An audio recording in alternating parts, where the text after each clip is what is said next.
In a prior video, we talked about valuation multiples and what determined them or what drove them. Today, we're going to talk about how to utilize those multiples to determine valuation.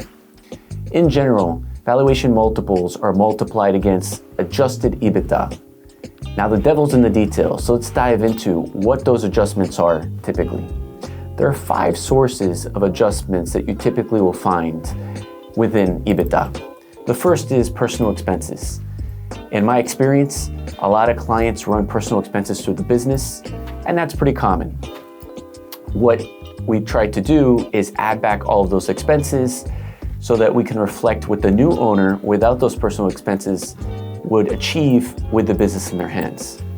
One thing though I do want to note is that any add back is viewed by a buyer with a degree of skepticism. When you pay taxes on your earnings, it's almost accepted at face value. But with an add back, there's always a question around whether this truly was a personal expense or whether it was a business expense that's just trying to be portrayed as one. The second adjustment is one-time expenses. Remember, the goal is to try to understand what the business sustainably can produce from a profit standpoint going forward. Buyers are buying the future, not the past. So some type of one-time expenses that I often see are things, for example, the R&D of a product that's already been created. Those are expenses that we don't expect going forward. Remember that expense adjustments and one-time expenses can go in both directions. So for example, windfalls that you might be receiving, many buyers on their own are going to make negative adjustments. One example is the PPP loan.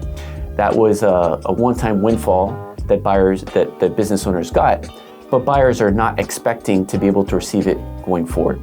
The third type of adjustment is really from accounting. There may be some adjustments that are associated with changes of accounting policies that occurred from one period to the next, as well as you may have some businesses that are on a cash basis versus an accrual basis, of which almost all valuation multiples are based on an accrual basis. The fourth type of add back is what we call pro-forma adjustments. What this means is there may be certain situations of which the historical path of the business is not reflective of what is expected to go forward. For example, maybe you bought a location 6 months ago, so you're only showing 6 months worth of profitability. So it'd be appropriate to impute what a full year's profitability would look like for the business. The reality is that the acceptability of some of these pro forma adjustments is subjective and is going to be highly debated.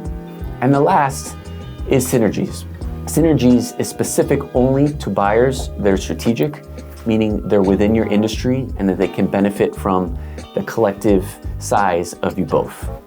And so some synergies that you might see are duplicative headcount, redundancies in facilities, or the ability to drive additional sales and profit by cross-selling between the two different entities.